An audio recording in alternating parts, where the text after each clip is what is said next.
Hello friends, good morning. നമ്മുടെ Kerala TV സീരിയലിലേക്ക് എല്ലാവർക്കും സ്വാഗതം. അങ്ങനെ എല്ലാ ബന്ധങ്ങളും ഉപേക്ഷിച്ച് ശാരദ അവിടെ നിന്ന് പടിയിറങ്ങി പോവുക. അതും കാവേരിയെ വെല്ലുവിളിച്ചുകൊണ്ട്, ഞാൻ പറഞ്ഞതൊക്കെ അറം പറ്റി പോയിട്ടുണ്ട്, നീ ഒരു ദിവസം എൻ്റെ മുന്നിൽ വന്ന് നിന്ന് ചങ്ക് പൊട്ടി കരയൊടി, അത് ഞാൻ കാണും എന്നും പറഞ്ഞുകൊണ്ട് അവരിറങ്ങിപ്പോന്ന്. അവരങ്ങ് പോയി കഴിഞ്ഞപ്പോൾ അമ്മ മോളോട് അത്ര ഒന്നും വേണ്ടിയിരുന്നില്ല മോളെന്ന് പറയാം. ഇത് ചോദിച്ചില്ലെങ്കിൽ അച്ഛൻ്റെ ആത്മാവ് പൊറുക്കില്ല അമ്മയെന്ന് കാവേരി പറയാം.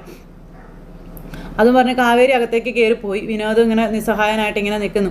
അത് കഴിഞ്ഞപ്പോഴത്തേക്കും അനിയത്തിക്കുട്ടിക്ക് നല്ല പനിയാണ്. അങ്ങനെ അനിയത്തിയും കൊണ്ടുവന്നിട്ട് അവർ പുറത്തേക്ക് കൂടെയൊക്കെ നടക്കുക, കാറ്റും വെളിച്ചമൊക്കെ കൊള്ളാം. ഗംഗ നേരത്തേക്കും അച്ഛൻ്റെ ഫോട്ടോയുടെ അരികിൽ ഇങ്ങനെ വിഷമിച്ച് അങ്ങനെ നിൽക്കുവാണ്. ആ സമയത്ത് കാവേരിയും തൊട്ടരികിൽ ഇരിപ്പുണ്ട്. അപ്പോൾ അങ്ങോട്ടേക്ക് വിനോദ് വന്നു. നിങ്ങൾ അമ്മ പറഞ്ഞൊന്നും മനസ്സിൽ വെക്കരുത്, അമ്മയുടെ ദേഷ്യം എത്ര നാളത്തേക്ക് കാണുന്നത് നിങ്ങൾക്ക് എല്ലാവർക്കും അറിയാലോ, മനസ്സിൽ തോന്നുന്നത് എടുത്തടിച്ച് തിരിച്ചങ്ങ് പറയുമെന്നല്ലാതെ മനസ്സിലൊന്നും സൂക്ഷിച്ച് വെച്ച് പറയുന്നതല്ല കേട്ടോ എന്നൊക്കെ പറഞ്ഞുകൊണ്ട് ഇങ്ങനെ പറയുവാണേ. ഇവരാരും ഒന്നും മിണ്ടുന്നില്ല, എല്ലാം കേട്ടോണ്ട് അങ്ങനെ ഇരിക്കുക. അപ്പോഴത്തേനും കൊച്ചങ്ങോട്ടേക്ക് വന്നു. ഇതെന്താ എല്ലാവരും ഇങ്ങനെ ഇരിക്കുന്നത്, ഇവിടെ ഭക്ഷണമൊന്നും വേണ്ടേ ആർക്കും എന്ന് ചോദിച്ചു വിനോദ്. അപ്പം ഭക്ഷണമൊന്നും ഞങ്ങൾക്ക് വേണ്ട വിനീതേട്ടാന്ന് ഗംഗ പറഞ്ഞു. അങ്ങനെ പറഞ്ഞു എങ്ങനെ ശരിയാവുന്നേ? അങ്ങനെയൊന്നും പറഞ്ഞാൽ ശരിയാവത്തില്ല, ഉള്ളവരെല്ലാവരും കൂടെ ഹോസ്പിറ്റലിൽ അഡ്മിറ്റ് ആവേണ്ടി വരും, ഞാൻ പോയി ഭക്ഷണം എന്തെങ്കിലും മേടിച്ചുകൊണ്ട് വരാമെന്ന് പറഞ്ഞപ്പോൾ വേണ്ട വിനീതേട്ടാന്ന് പറഞ്ഞു കാവേരി.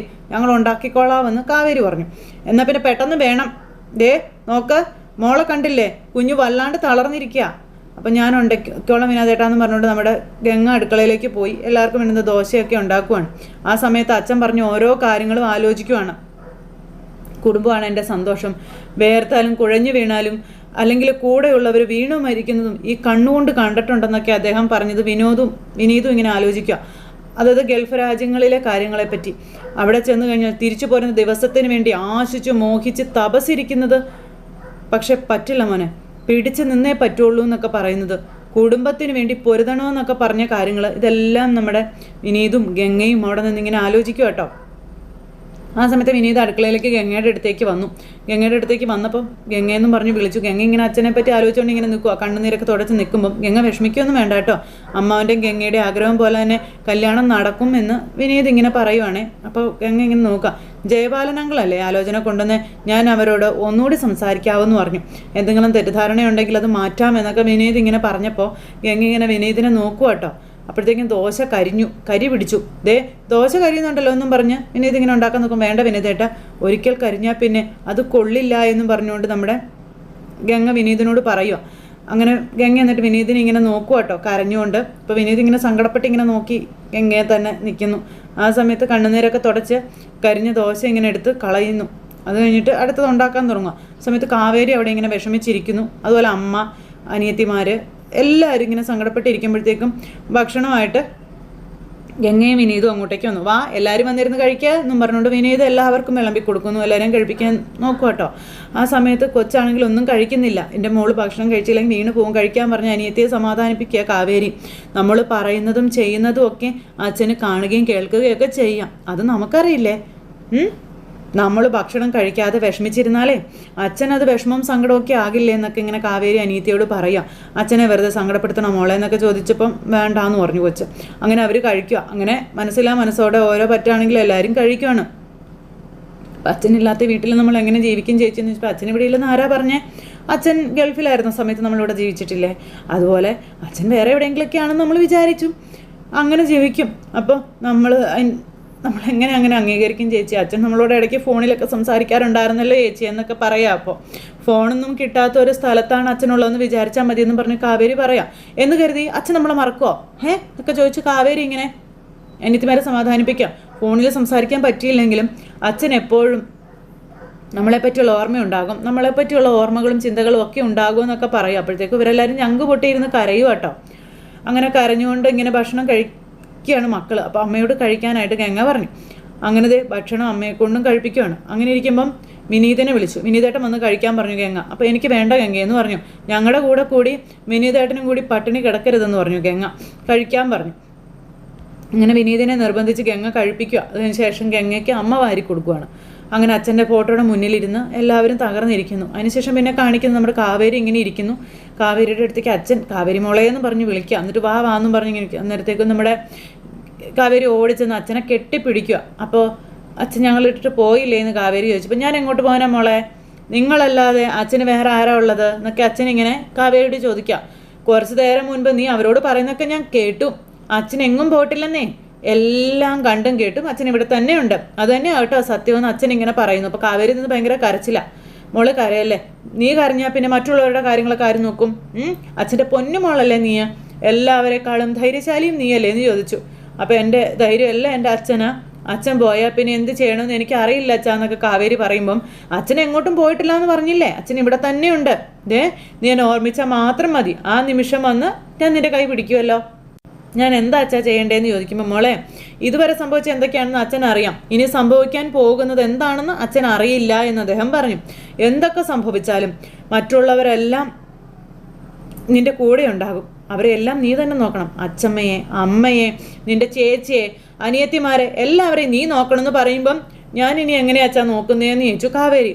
അച്ഛൻ്റെ സ്ഥാനത്ത് നിന്ന് നീ നോക്കണം, അച്ഛനായി നിന്ന് നീ നോക്കണം, അച്ഛൻ അതിനുള്ള കരുത്ത് മോൾക്ക് തന്നോളാമെന്ന് പറഞ്ഞു. അങ്ങനെ കാവേരി അച്ഛനെ കെട്ടിപ്പിടിച്ച് കരയുന്നു. ഒരു സെക്കൻഡുകൾ കൊണ്ട് കാവേരി ഞെട്ടി എഴുന്നേറ്റു. അപ്പോൾ കാവേരിയുടെ സ്വപ്നത്തിൽ അച്ഛൻ വന്നതാ. അങ്ങനെ കാവേരി അച്ഛനെ പറ്റി ആലോചിച്ചിട്ട് പിന്നെയും കിടന്നിട്ട് ഉറങ്ങാൻ പറ്റുന്നില്ല. എഴുന്നേറ്റ് ഇങ്ങനെ നടക്കുക. അങ്ങനെ അച്ഛൻ പറഞ്ഞത് അച്ഛമ്മയെ, അമ്മയെ, അതുപോലെ ചേച്ചി അനിയത്തിമാരെയൊക്കെ നീ നോക്കണമെന്ന് പറഞ്ഞത് ഓർത്ത് ഇങ്ങനെ ചങ്ക് പൊട്ടി കരയാട്ടോ. എന്നിട്ട് അച്ഛൻ നട്ടൊരു മരം ഉണ്ടല്ലോ, ആ മരത്തേൽ ഇങ്ങനെ പിടിച്ച്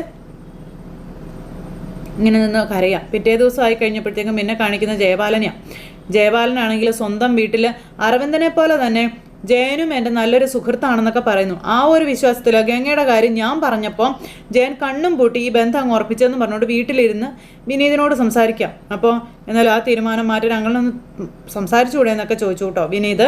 അന്നേരത്തേക്കും ജയപാലൻ്റെ തന്നെ നിറം പുറത്ത് വന്നു തുടങ്ങി. അതെ എടാ മോനെ, പ്രശ്നം എന്താണെന്ന് വെച്ചാലേ ആരെയും ഞാൻ ഇത്രയും കാലം സ്നേഹിച്ചോ അവരാണ് എനിക്ക് പണി തന്നത്. ഇത്തരം കാര്യങ്ങളിൽ ഞാൻ ആരെയും നിർബന്ധിക്കാനും പോകുന്നില്ല. വീട്ടിലേക്ക് LED TV വാങ്ങിക്കാനായി ഏത് ബ്രാൻഡ് വേണമെന്ന് നമ്മൾ ഉപദേശം കൊടുക്കുന്നത് പോലെയാണോടാ ഒരു പെണ്ണിനെ വീട്ടിലേക്ക് എടുക്കാൻ നമ്മൾ ഉപദേശങ്ങൾ കൊടുക്കുന്നത്? അതൊരു ആജീവനാന്തകാല ബന്ധമല്ലേ എന്ന് ചോദിച്ചു. അവളും ആ കുടുംബത്തിൻ്റെ ഭാഗമാവേണ്ടവളല്ലേ എന്നൊക്കെ ചോദിക്കുമ്പോൾ അല്ല, ഗംഗയെപ്പറ്റി അങ്ങനെ ഒരു ഉറപ്പില്ലെന്നാണോ അങ്ങള് പറയുന്നതെന്ന് ചോദിച്ചു. എടാ മോനെ, അങ്ങനെയൊക്കെ ചോദിച്ചാൽ എനിക്കുള്ള സത്യം അങ്ങ് പറയേണ്ടി വരുമെന്ന് ജയപാലൻ വിനീതിനോട് പറയാം. മോനെ അത് പിന്നെ എന്നും പറഞ്ഞുകൊണ്ട് ഇയാളിങ്ങനെ പപ്പ അടിച്ചുകൊണ്ടിരിക്കാം. അപ്പോൾ എന്താ അങ്ങളെ പറയാൻ പറഞ്ഞു വിനീത്.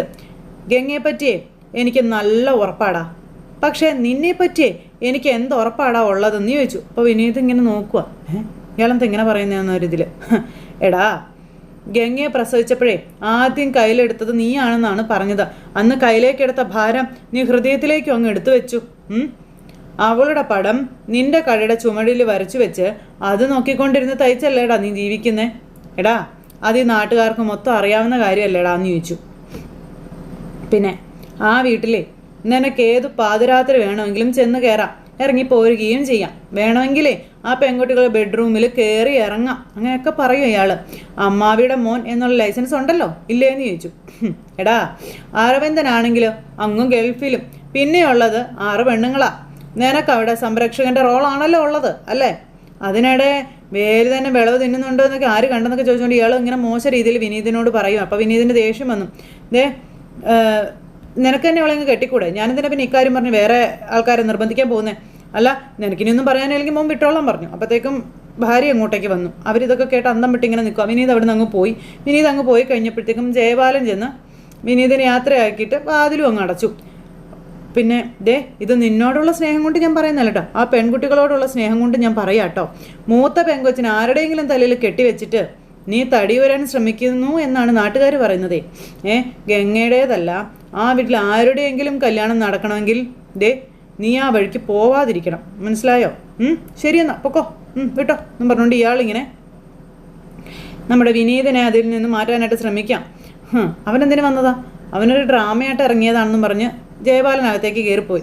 പിന്നെ യഥാർത്ഥ വില്ലൻ നമ്മുടെ ജയപാലൻ തന്നെ. നേരത്തെ നിശ്ചയിച്ച വിവാഹം തന്നെ നമ്മൾ എങ്ങനെയെങ്കിലും നടത്തി കൊടുക്കണമെന്ന് പറയാൻ.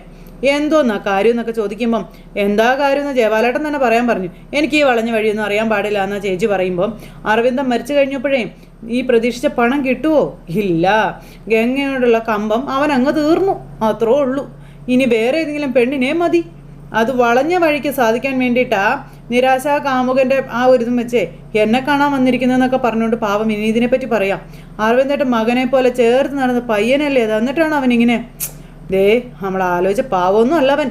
നീ ചായ കുടിക്കുക, എന്തായാലും ചായ എടുത്തല്ലേ എന്ന് പറഞ്ഞുകൊണ്ട് ഇയാൾ ഇങ്ങനെ ചിരിച്ചുകൊണ്ട് അവിടെ അങ്ങനെ ഇരിക്കുന്ന ഒരു സിറ്റുവേഷൻ കാണിച്ചുകൊണ്ട് ഇന്നത്തെ കഥ അവസാനിച്ചു. അപ്പോൾ എല്ലാവർക്കും നല്ലൊരു ദിവസം ആശംസിക്കാം കേട്ടോ. എല്ലാവർക്കും ടാറ്റാ.